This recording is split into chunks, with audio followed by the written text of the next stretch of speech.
At this time, it is my pleasure to introduce to you your next featured speaker.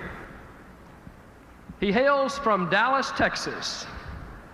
He is a man who, we have a Dallas, Texas resident here. Welcome, sir. Two of them, okay.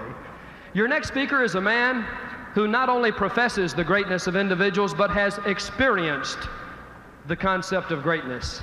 He was number one in a sales force of over 3,000 salespeople. He was also number two in a sales force of over 7,000 salespeople. He's a man who has worked very hard for the beliefs and convictions he possesses. I'm delighted to say that he is the author of the very successful and popular book, See You at the Top, which is now in its 9th printing and has sold over 143,000 copies in its brief existence. I'm also delighted to say that this book and the philosophy behind this book is now being taught to the young people in the schools throughout America in many communities. Zig Ziglar, ladies and gentlemen, is making an impact.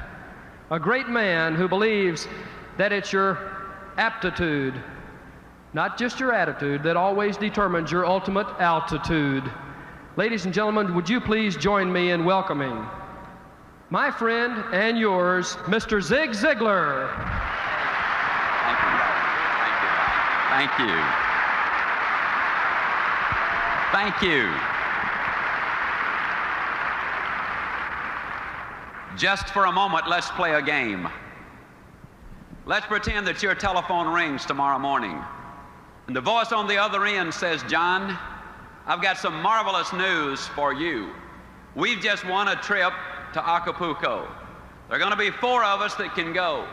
There are only 2 of us, my wife and myself. We leave at exactly 8:45. We're going to stay on the beach 4 days. We will live in a millionaire's villa. We will have everything at our beck and call. We will live the life of luxury for 4 full days." Now remember, John, we leave tomorrow morning at 8:45. My only question is, can you be ready to go at 8:45? May I see the hands of those who could, in fact, respond and say, "Yes, I could go." Just for a moment, let's continue the game by saying, you got the telephone call, you accept it, then all of a sudden it dawns on you, hey, I've got some things to do. As a matter of fact, I've got to do this and this and this and this and this. And as a matter of fact, you turn to your wife and say, "Honey, I just don't know whether or not we can make it or not." She says, "Now hold the phone, John." She whips out a sheet of paper. She says, "Now what's the first thing we got to do? What's the second thing? What's the third thing? What's the fourth thing? What's the 5th thing?" How many of you, honest to goodness, believe that during the next 24 hours you could get more done than you normally get accomplished in 3, 4, 5, 6 days? Would you hold up your hands, please? Here's my question, please. Why don't you go to Acapulco tomorrow? Every day of your life. Why don't you, in your own mind, say, "Tomorrow I go to Acapulco if I get this done today"? Do you realize that if you were to do that and schedule it and lay it out, that it would be just a matter of weeks before you could, in fact, go to Acapulco at any time that you wanted to, or anywhere else you wanted to go? I was coming in on the plane yesterday, which is generally the way I fly. And I was seated next to an old boy, and I couldn't help but notice he had his wedding band on this finger. Now I looked at him for a moment. I said, "Friend, you got your wedding band on the wrong finger." He said, "Yeah, I married the wrong woman."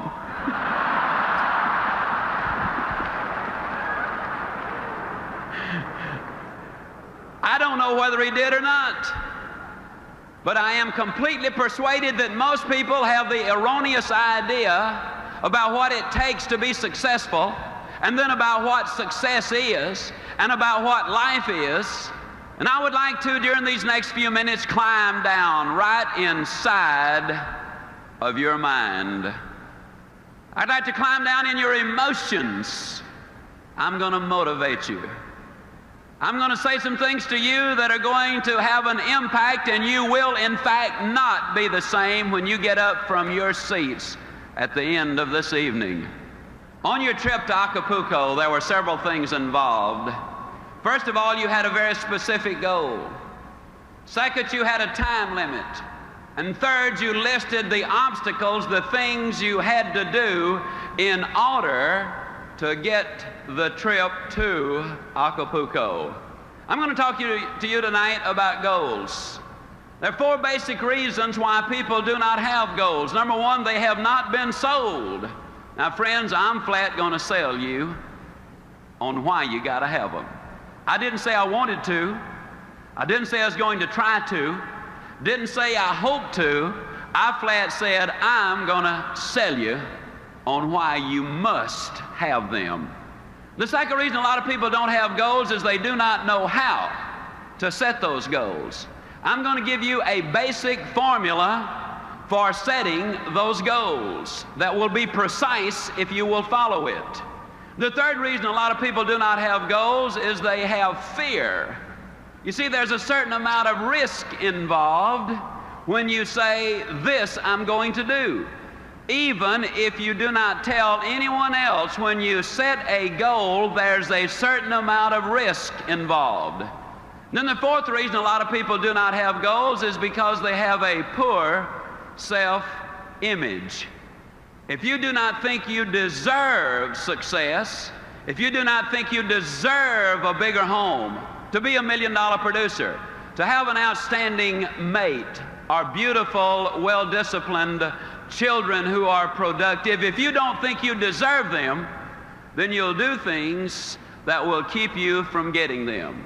Let's look at number one. Let's sell you on the idea of having goals. Are they important? At Yale University in 1953, they did a study of the graduating seniors. They discovered that of the graduating seniors, only 3% of them had definite, predetermined, written down goals. 20 years later, they did another survey of those seniors who had graduated. They discovered that the 3% who had committed their goals to paper had accomplished more than the 97% who had not written them down. What about you personally? Have you got your goals laid out? Are you a meaningful specific, or are you a wandering generality? Are goals necessary? I'm going to say emphatically yes. Can you imagine the chairman of the board, General Motors, and somebody comes to him and says, how did you get to be chairman of the board, General Motors? Do you really believe he said, well, I just showed up for work, and they started promoting me, and first thing, here you know, here I am, chairman of the board, General Motors. No, I think you know that that is not the way that it happened. What about you? Are you a wandering generality, or are you a meaningful specific? How many of you are in the world of selling? Would you mind holding up your hands, please? One of the major problems we have in the world of selling, a lot of times the salesperson is out selling, and although they're out there physically, what they're saying mentally is, I need to be home with the family. And then when they're home with the family, physically, they're saying mentally, I ought to be out in the field selling. And so when they're out in the field, they're really back at home, and when they're back at home, they're really out in the field, and they ain't never nowhere.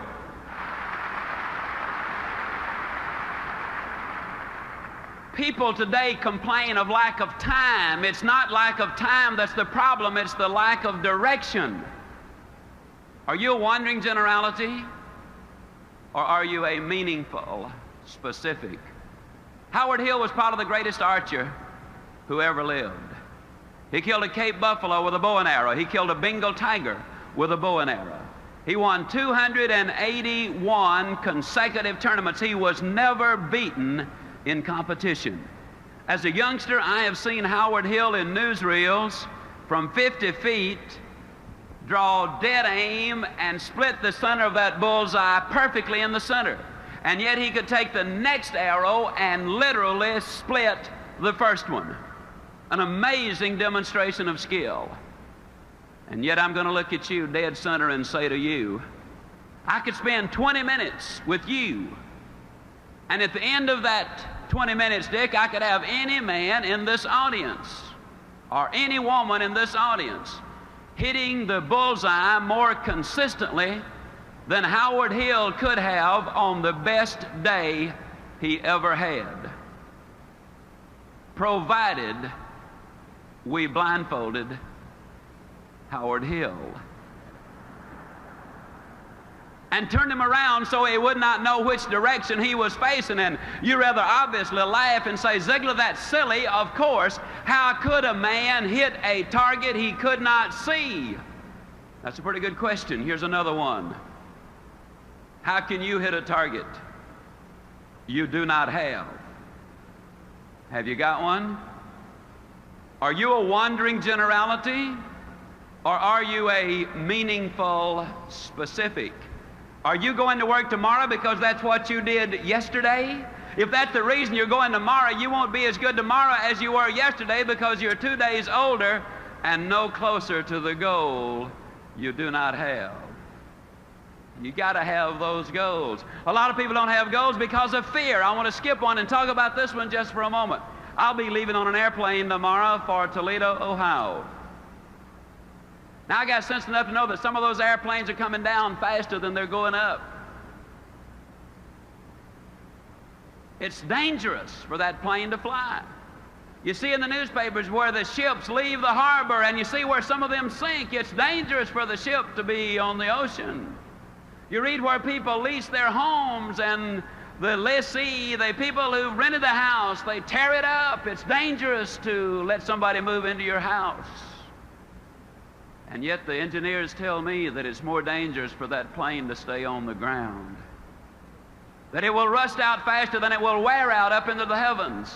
They tell me that that ship will collect more barnacles in the harbor and become unseaworthy faster than it will sailing the high seas. And they tell me that if that house stays empty, that it will deteriorate faster than if you do not have someone living in that house.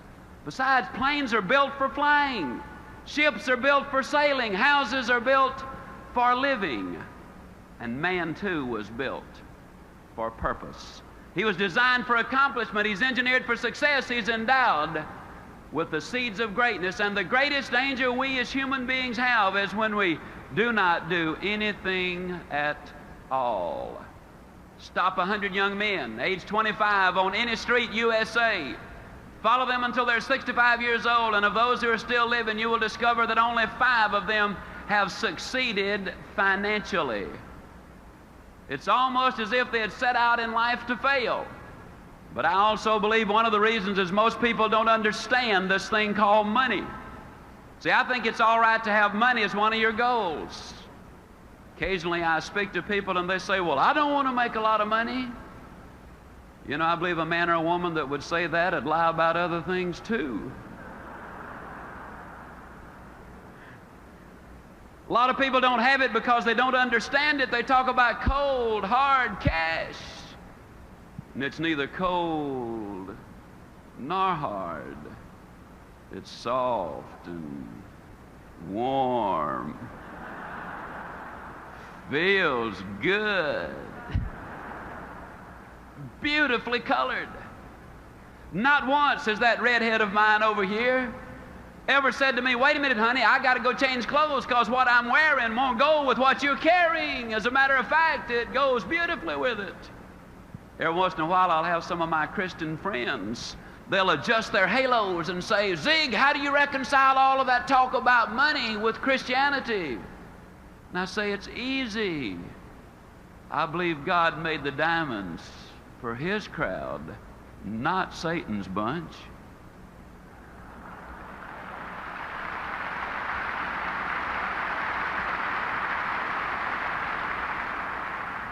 I read my Bible and it tells me Jacob was a millionaire.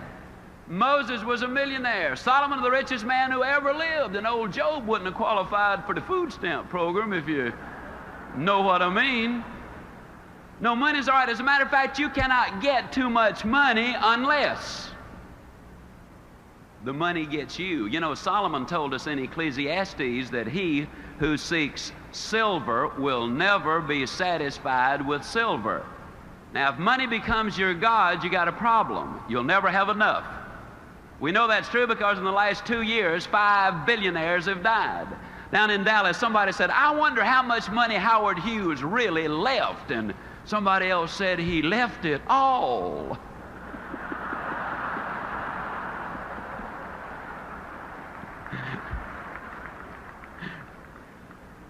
So if anybody asks you how much you're going to leave, say, same as Howard Hughes. You'll be telling the truth. Now, having said all of that, let me see if I can tie it back together. I believe, and I'll make this statement 40 times in my book, that you can get everything in life you want if you'll just help enough other people get what they want. For example, if you're a salesman or sales lady,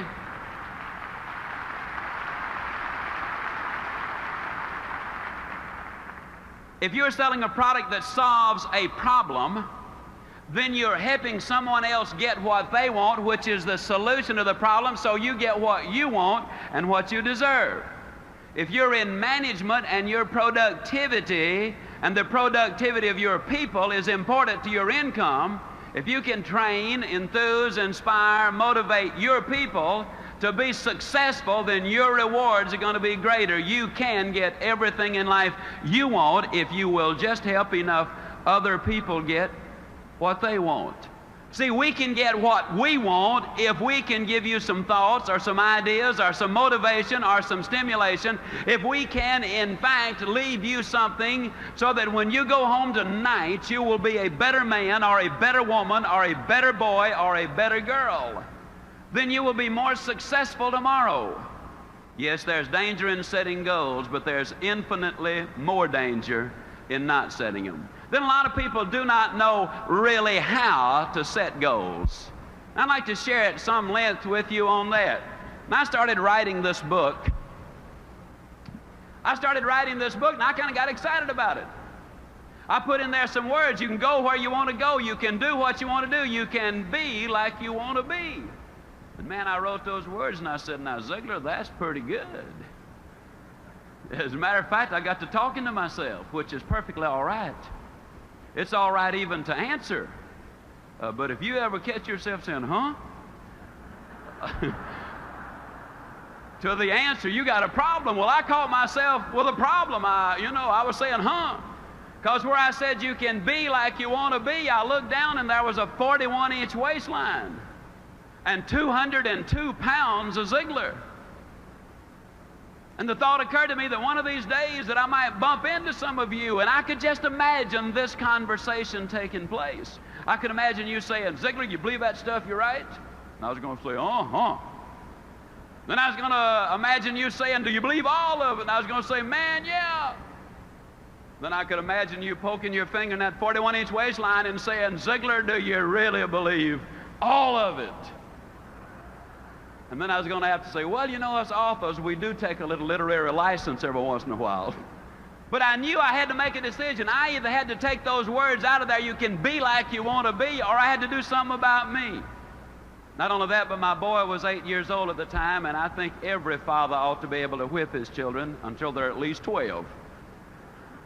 And the rate I was going, I wasn't even going to be able to catch mine. But the straw that broke the camel's back was when that redhead of mine kept telling me to hold my stomach in, and I already was. So I went down to Cooper's clinic. Now, Cooper is the guy who wrote the book Aerobics. When you see somebody out jogging, you can rest assured that's Kenneth Cooper who had an influence on them. Well, it's a 5.5-hour examination. First thing they did was took 2 quarts of my blood.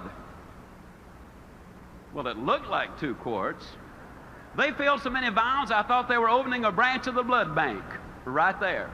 Then they dunked me in a tank of water 3 times. And the purpose was to determine the percentage of body fat that I had. When I got through, they told me that I was 23 9/10% pure lard. Then they put me on a treadmill, and you know, on the treadmill, the longer you can walk, the better your physical condition, and the worst possible condition was horrible. Well, I was determined to get out of horrible into just awful. and I made it by 4 seconds. When it was all over, the young doctor, Dr. Martin, skinny young doctor, runs in the Boston Marathon, does the good things, called me in, big smile on his face, optimistic, a real PMA advocate, probably reads Success Unlimited on top of it.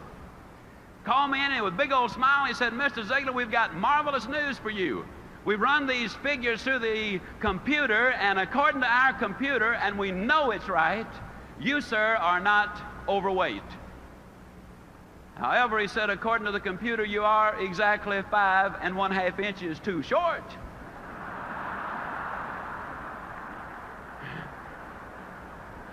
And I said, well, Doc, that's pretty bad, isn't it? He said, no, actually, you're in remarkably good physical condition for a 66-year-old. And I said, Doc, I'm 46. He said, you're in awful shape. I said, as a matter of fact, if you were a building, I'd condemn you.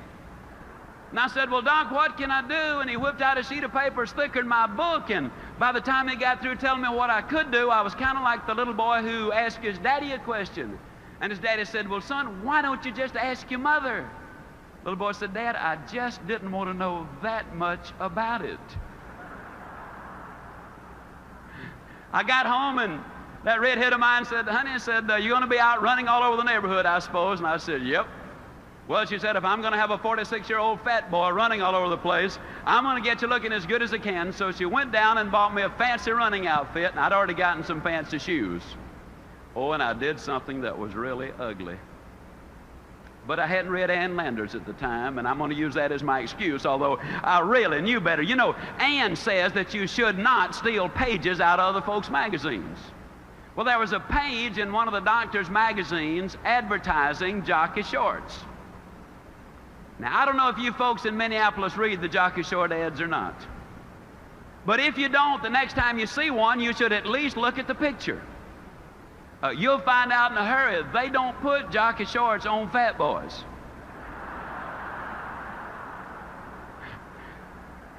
At least they don't have a good year. So I hung it up in my bathroom, and I said, now there's my hero. That's the way I'm going to look. Well, the next morning that alarm clock sounded off, and I hopped out of bed and put that fancy running outfit on and hit the front door and ran a block. Oh, but the next day I did lots better. I ran a block and a mailbox. Then the next day it was a block and 2 mailboxes, then a block and 3, and a block and 4, and a block and 5. One day I ran all the way around the block, came back in, woke the whole family up and said, guess what Dad has done? And one day then I ran a half a mile. Then one day I ran a mile. One day I ran a mile and a half. One day I ran 2 miles. Started doing the sit-ups, only 8 the first day, then 10, then 20, then 40, then 80, then 120, then 200. Started doing push-ups, only 6 the first day, then 8, then 10, then 20, then 30, then 40. Today I do the GI push-up. That just means you push up in the air and slap your hands while you're in the air. I'll tell you, it's different from the others. And that weight started coming down from 202 to 165. The waistline dropped from 41 to 34.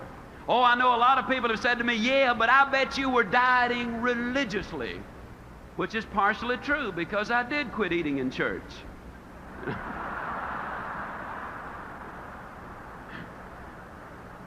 Now, please understand, I am not here to try to talk you onto going on a diet. I'm here to talk to you about goals. As a matter of fact, I talk about it as much as I do because it involves every single principle of goal setting. First of all, ladies and gentlemen, my credibility was at stake. You see, if I'm going to write in my book, you can be like you want to be. If I'm going to stand up in front of you and say, you can be like you want to be, and I come waddling out at 2:02, there goes credibility. If I get up here and acknowledge Jesus Christ one moment and tell you a dirty joke the next, there is no credibility. See, credibility is a tremendously important thing. That was first.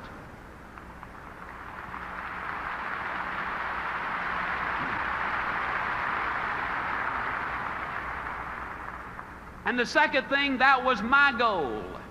You can't reach somebody else's goal. That's the reason I say don't let me talk you into going on a diet. That's serious business. If you want to lose weight, you start by going to your skinny doctor for a thorough examination. Now, if he's not skinny, swap doctors. See, there's something missing from a credibility point of view when a fat doctor tells you you ought to lose weight. Get you a skinny doctor and a thorough examination. That goal was mine. You cannot reach somebody else's goal. The third thing about that goal was the fact that it involved a big goal. If you're one for writing down phrases, please write this one down. You see, in order for a goal to be effective, it must affect change. And if it doesn't affect change, then the probability of you reaching the goal are pretty slim. 37 pounds made a difference in me. I run into old friends all the time and they say, hey, you've lost some weight. There's a difference. In order for it to be effective, it's got to be big, because it's the big goal that creates excitement. It forces you to reach in and utilize that which is there. And the next thing about the goal, although as a practical matter it was an intermediate goal, I'm going to use it for illustrative purposes as a long-range one. When I wrote this book, I was convinced it would sell. I sent it to 3 publishers. They were convinced it would not sell. They wrote me back and said, we don't think it'll sell. Now, when it got to the 4th printing, they wrote me again and said, hey, you know, we think that thing's going to sell. But at first they said no. I believed that it would. I believed also, ladies and gentlemen, that it would sell well. I was enthusiastic about it. I did a lot of work on it. So I decided I was going to go ahead and print the book myself. Now, most authors who print their own book, they generally print 1,000 copies, maybe 2,000, in rare cases 5,000. But I believe the next point about a goal is tremendously important. I believe you've got to have commitment. And I made that commitment. I ordered 25,000 copies for that initial printing. Now, can you imagine me with 25,000 copies in my warehouse saying that I weighed 165 pounds? Because you see, the first thing I wrote in the book was that I weighed 165 pounds, that I had a 34-inch waistline, and the day I wrote that, I weighed 202 pounds. Can you imagine me stuck with a warehouse full of books saying I weighed 165, and I come waddling out and saying, it works? I'd made a commitment.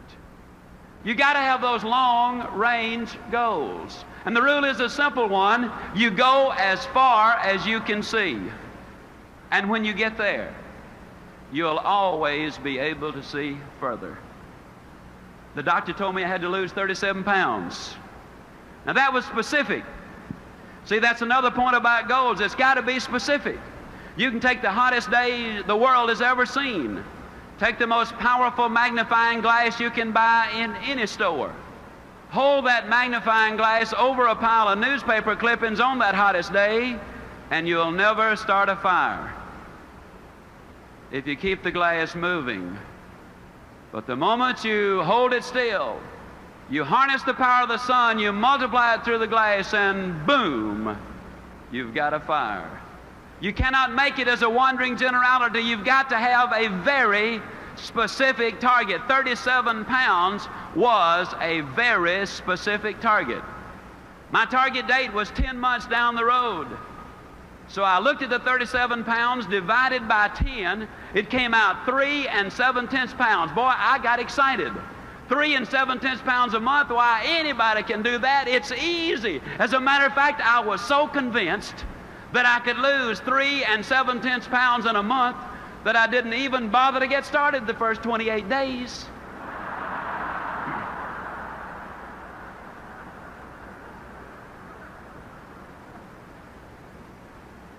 Yeah. Greatest labor-saving device ever invented was tomorrow. So the other point, if you're going to do anything, you got to break it into a daily basis, and you got to get started. Now, I was raised down in a small town in Mississippi. Yazoo City, Mississippi. Now, today, there are a lot of people that try to impress folks by telling them they're from Yazoo City, but I really am. As a matter of curiosity, how many of you here today have never been to Yazoo City, Mississippi? Never been, okay? Well, I think everybody ought to have something to look forward to. When I was a boy, we lived next door to some rich folks. And I know they were rich, Brother Byrne, because they had a cook. I know they were rich because the cook had something to cook. During the Depression, that was a sure sign of wealth, and I was over there for lunch one day, as I tried to be most every day. And cook brought the biscuits out. No exaggeration, those biscuits were no thicker than this wristwatch. And I looked at them for a moment. I said, Maud, what in the world happened to your biscuits? She reared back, gave that big old tummy laugh, and said, well, I'll tell you about those biscuits. She said, they squatted to rise. But she said they just got cooked in the squat. Hey, you know anybody that gets cooked in the squat? You know anybody that's really going to do something as soon as the kids get out of school, and then I'll have more time to do those things? Then the kids get out of school and they say, well, I didn't realize it, but I got to take them everywhere. Wait till the kids get back in school, then I'll really get busy. Kids get back in school, they say, well, we got a winning football team this year. Got to support the team. Wait till after football season, then I'll really get busy. Football season is over, they say, well, you know, it's Thanksgiving and Christmas now and New Year's. Wait till after the holidays, then, man, I'm really going to get busy. After the holidays, they say, well, you know, the weather is just so bad, and isn't this the worst winter we have ever had? Wait till the weather clears up a little bit, then I'll get busy. After the weather clears up, they say, well, you know, this is the first chance I've had to play a little golf or go fishing. Wait till I get that out of my system. Then they say, well, it's almost time for Easter. Wait till after Easter. After Easter, they say, well, you know, it's now almost time for the kids to get out of school, but that's where we came in, wasn't it? See, the people who wait for Aunt Matilda to move out, or John to get on the day shift, or for him to swap in the old clunker, or until we get a new governor or a new administration, the people who wait for external changes before they make an internal decision will get cooked in the squat every single time. I can guarantee it. If you're going to reach your goals, you got to make up your mind. You do something today. You can't do everything at once. And if I were to relate back to weight, it's appalling to me to have somebody come up who's 150 pounds overweight and say they're going to lose it in 3 months' time. Friend, it took you 40 years to put it on. Don't take it off like that. I took mine off and kept it off because I changed the thing that put it on. A habit. I ate too much regularly. I didn't gain 37 pounds in one weekend. It is one more bite that done me in. It's the little things. I looked at that weight and I realized that all I had to do was lose 1 9/10 ounces a day. And if I lose 1 9/10 ounces a day, then yes, I'm going to lose that weight. And ladies and gentlemen, to the ounce and to the day. 10 months, I had lost exactly 37 pounds. I had set the goal and I had reached it. Now, a lot of times people come to me and they say, Zig, tell me the truth. I'm always amused that people that say, tell me the truth, they're implying, I guess, that have been lying up until then. Tell me the truth now, Zig. How did you feel about getting up in the morning and going out there and doing that running? How'd you feel about it? I'm going to tell you the truth. I hated it. Man, that alarm clock would sound off, you know, and I'd lay there for a minute and I'd think to myself, Ziglar, what's a 46-year-old fat boy like you doing getting up running all over the neighborhood? Your buddies are sound asleep. What are you trying to prove? And then I'd look down at that 41-inch waistline and I would say, Ziglar, do you want to look like you or do you want to look like the guy in the jockey shorts? Well, I didn't want to look like me. No way. So I'd get out of bed. But just because I was running, that didn't mean I had to like it. Man, I'd get out there and run. I don't know what I'm trying to do. acting like a teenager, and everybody else is sound asleep, and here I am doing a fool thing like this. That's crazy, you know, and off I'd go. And don't you think for 1 minute I didn't tell everybody about it either. Friends, relatives, strangers, everybody I came in contact with, I'd tell them about that enormous sacrifice I was making. Listen, at one time in my life, I could get up and make you a speech, and I could put a strain in my voice and a pained expression on my face, and I could say, friends, you got to pay the price. Oh, what a bunch of baloney that is. I ran in the snow of Winnipeg, Canada.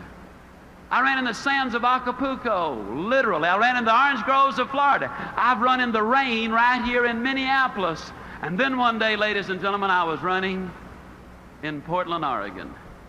Beautiful day. Never forget it. About 78 degrees.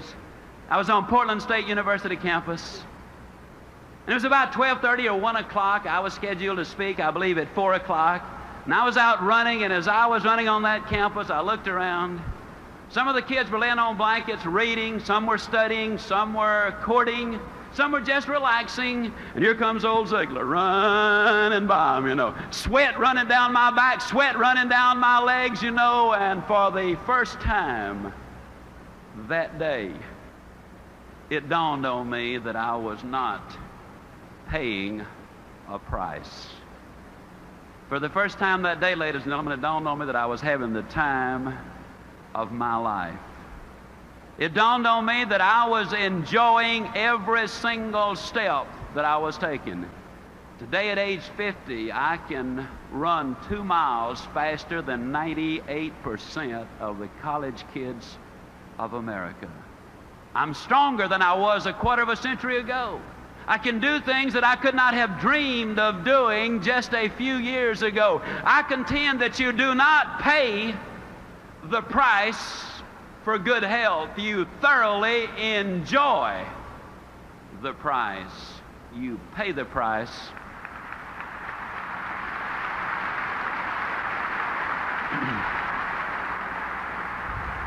You pay the price for failure.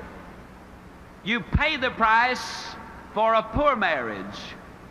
You enjoy the price of a good one. You enjoy the price of success. You just look at the people who've made it and the people who have not made it. I believe we've got to change our vocabulary. See, ladies and gentlemen, I don't believe you pay the price. I know that you enjoy the price. And I believe we need to change our vocabulary. I'm really talking about changing an attitude, am I not? See, that's what we're talking about here at these PMA rallies, changing attitude. We live basically in a negative world. An overweight person sits down at the table and says, everything I eat turns to fat. Well, that's negative. Mother sends her child off school and says, now don't you get run over. That's negative. We live in a negative world, and we become part of what we are around. Did you know that 2/3 of the medical students acquire the symptoms of the disease they study? Common cold. We know that if we get medical treatment, that the average life of a cold is a week.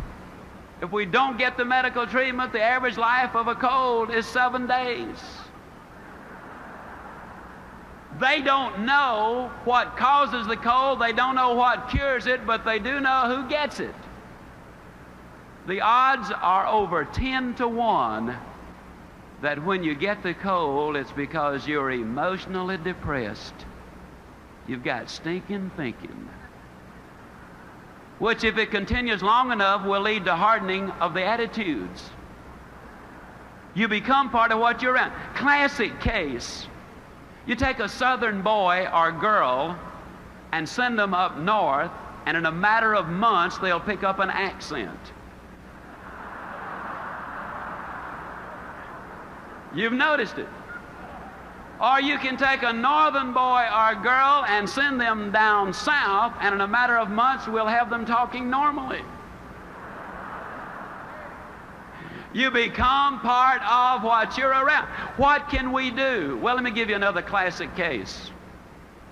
Reported in the July 1976 issue of Success Unlimited magazine, in Israel, there were a large number of immigrants from the Orient and a large number of immigrants from Europe arrived at about the same time. They did an IQ evaluation on both groups. The average IQ of the children from the Orient was 85. The average IQ of the children from Europe was 105.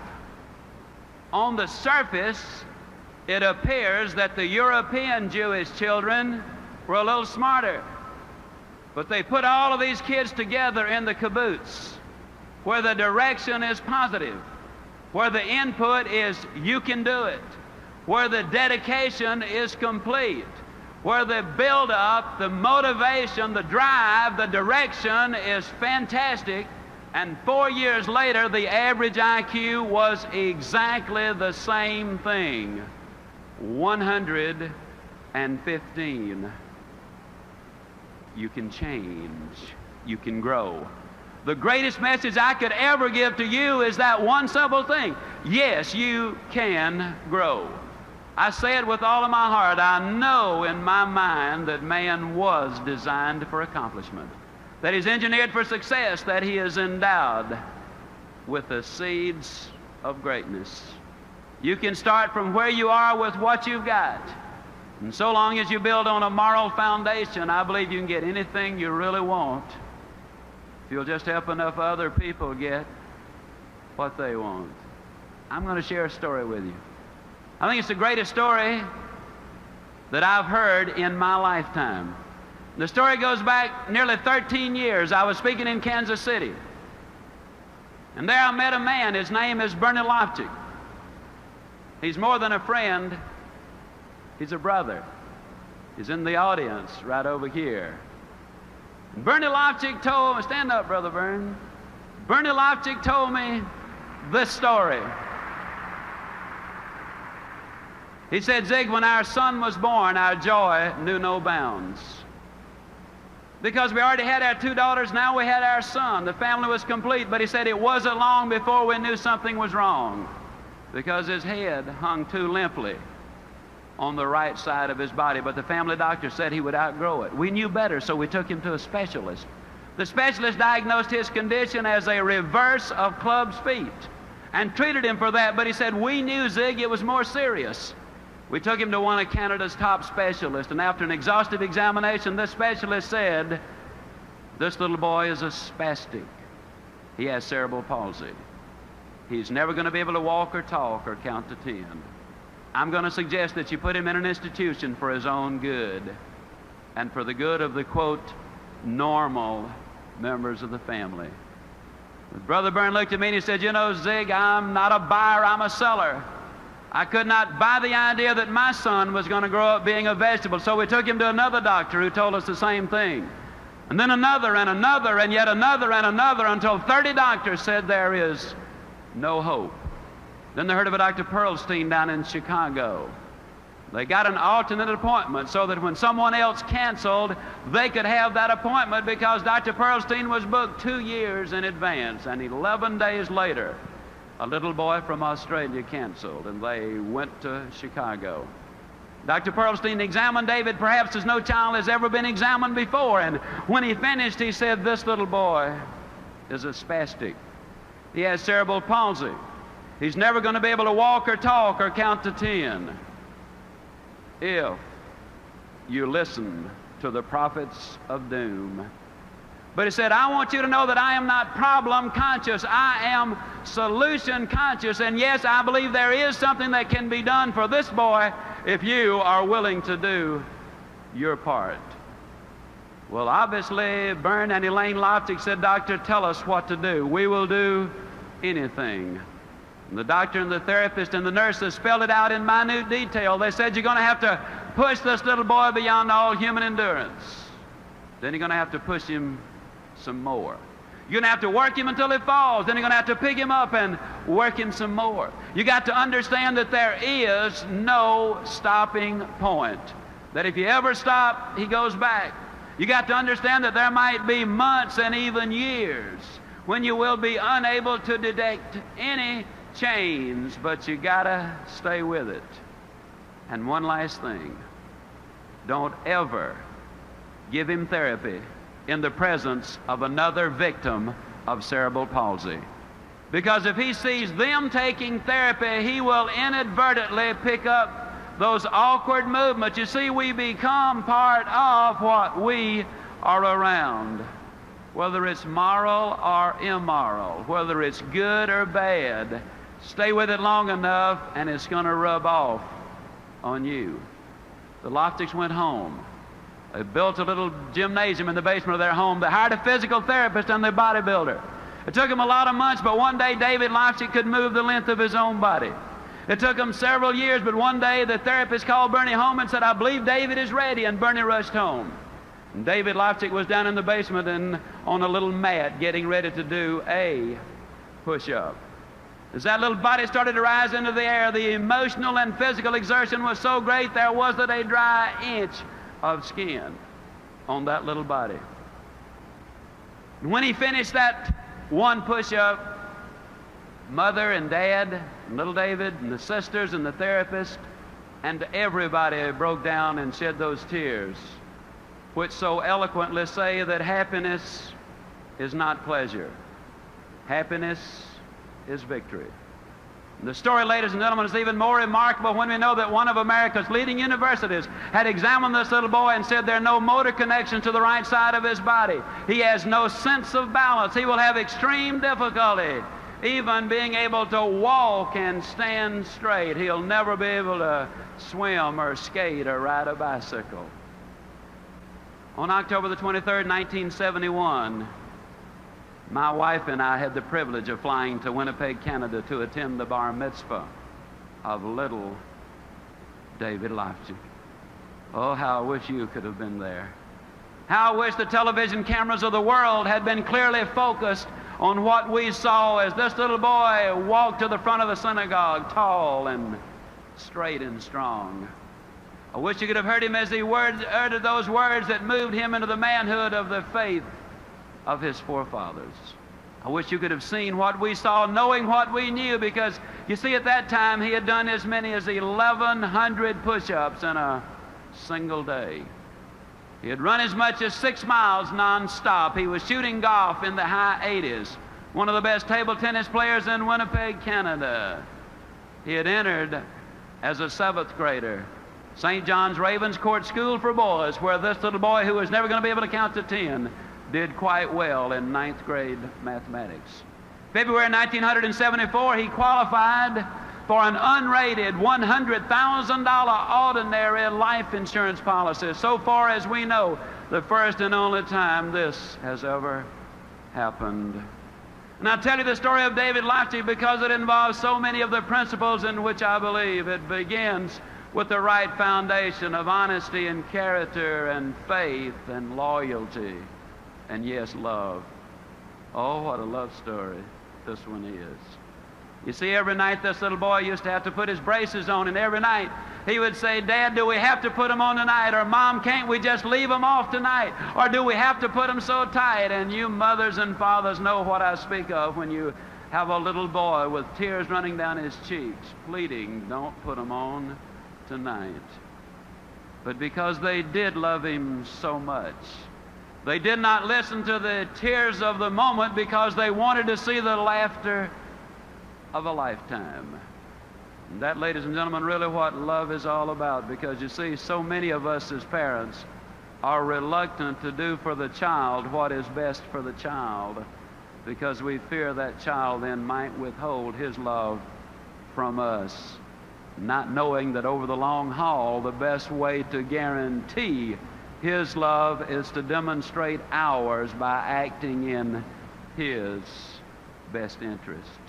I tell the story of David Loftic because it involves so many of the principles in which I believe. They had a beautiful relationship with others. The doctors and the nurses, you see, they all had a part. The therapists all had a part. You don't climb the high mountain by yourself. It is in conjunction with others that we really accomplish the major things in life. That's why I like to tell the story of David Leipzig, because it's a story of cooperation. I tell the story because it's a story of goals, of big goals, of lifetime goals, of monthly goals, weekly goals, hourly goals even, ladies and gentlemen. I tell the story of David Leipzig because it involves so much in attitude. You talk about attitude. This boy, since he was too small to carry it, used to have his own cassette player. And every day that little mind was fed with the good, the clean, the pure, the powerful, the positive messages over and over and over. You can do it, son. You can do it. See, we live in such a negative world that unless we deliberately read the good books daily, unless we deliberately, regularly feed our minds with those motivational recordings that in essence remind us over and over in a negative world that we ourselves can be positive if we have the positive input. And yes, I tell the story of David Leipzig because I believe it has so much to do with one of those things that so many times we as individuals have a tendency to overlook. As a matter of curiosity, and I'm almost through. Of course, you know, when us Baptists say finally, that don't necessarily mean immediately.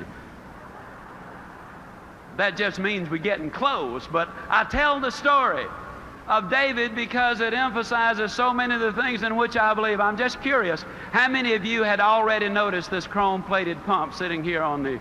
That's amazing. You know, I've noticed something. When I get aboard an aircraft with this pump,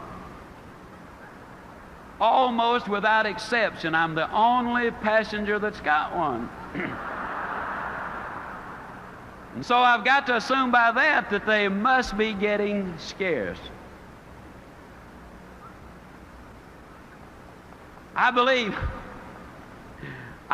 this. I believe that this pump is going to sum up what I want to say about life and what I want to say about David Leipzig. Got a couple of good friends down in South Alabama. Their names are Bernard Haygood and Jimmy Glenn. They were out riding through the South Alabama foothills one day and they got a little bit thirsty. They pulled behind this old abandoned farmhouse.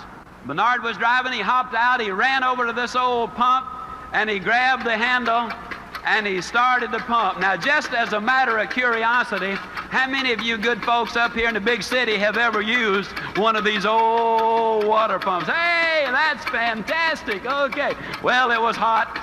It was August.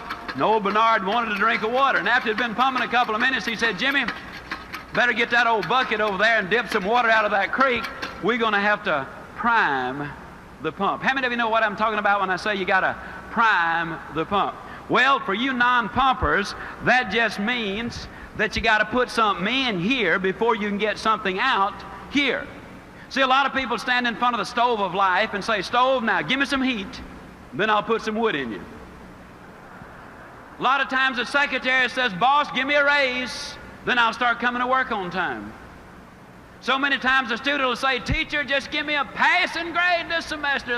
My folks are going to tear me up if I don't have a passing grade. Then next semester, I'll guarantee you I'll study. Can you imagine the farmer saying, Lord, give me a crop this year and I promise I'll plant next year? No, it doesn't work that way. First of all, you got to put something in before you can get something out. Well, old Bernard wanted that drink of water. I mean, it gets hot in South Alabama, and he was just pumping away, you know. And I'll tell you, that sweat was beginning to come off of him. And he said, you know, Jimmy, I just don't believe it's in the water down there. No, Jimmy said, yeah, it is, Bernard. You know, in South Alabama, the wells are deep. And we're glad they are because, you see, the deeper the well, the cooler, the cleaner, the sweeter, the purer, the better tasting that water is. And isn't that the story of life? Isn't it true that that prospect that you really have to work on the most when you finally do make that sale, isn't it true that that's the one that really gives you the most satisfaction?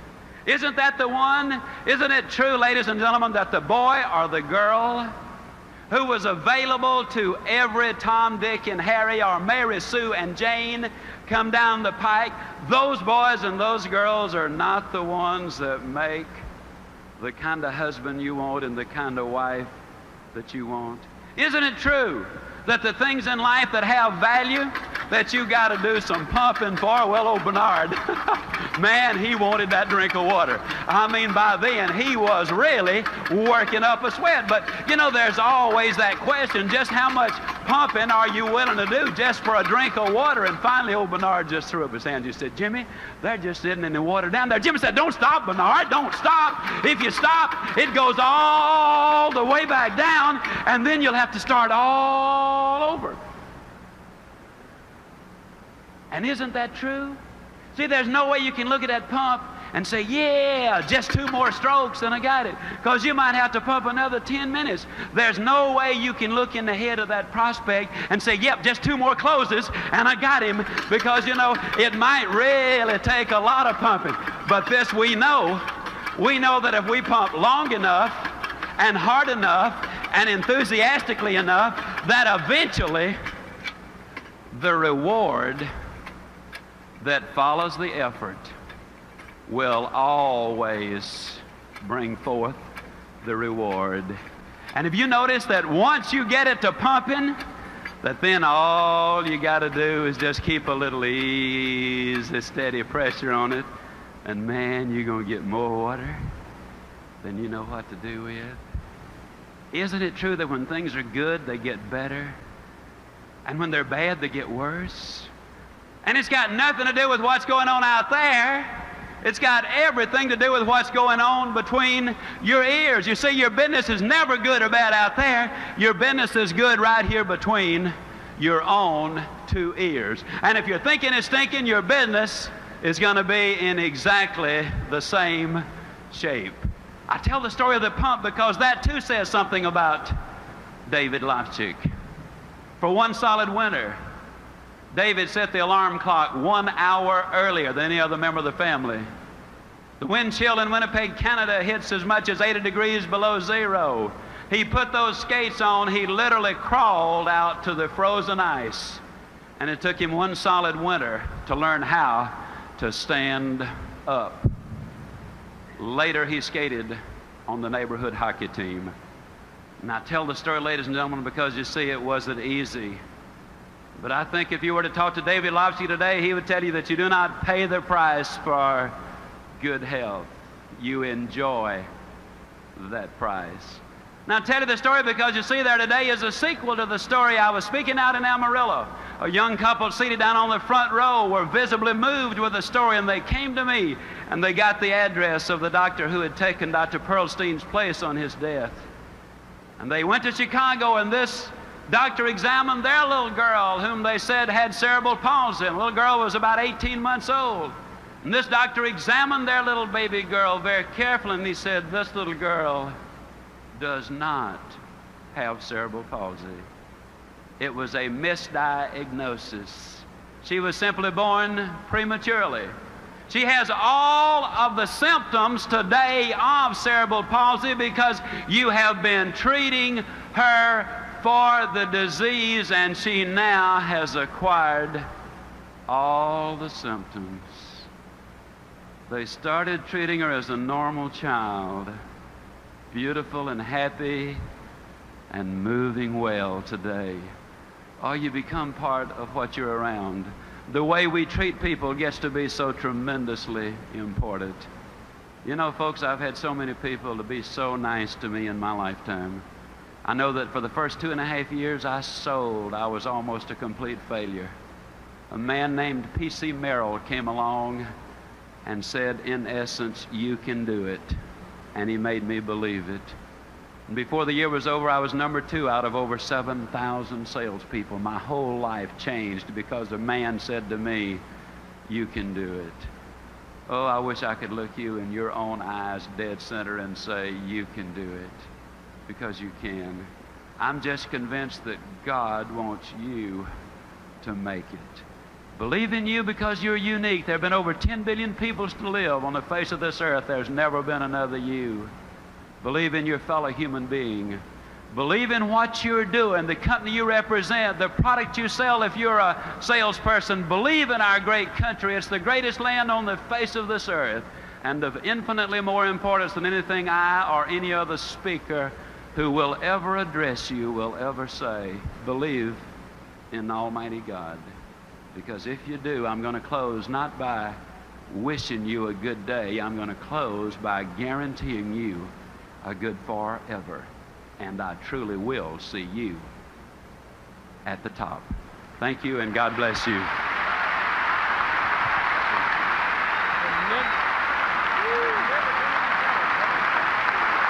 Zig Ziglar, ladies and gentlemen.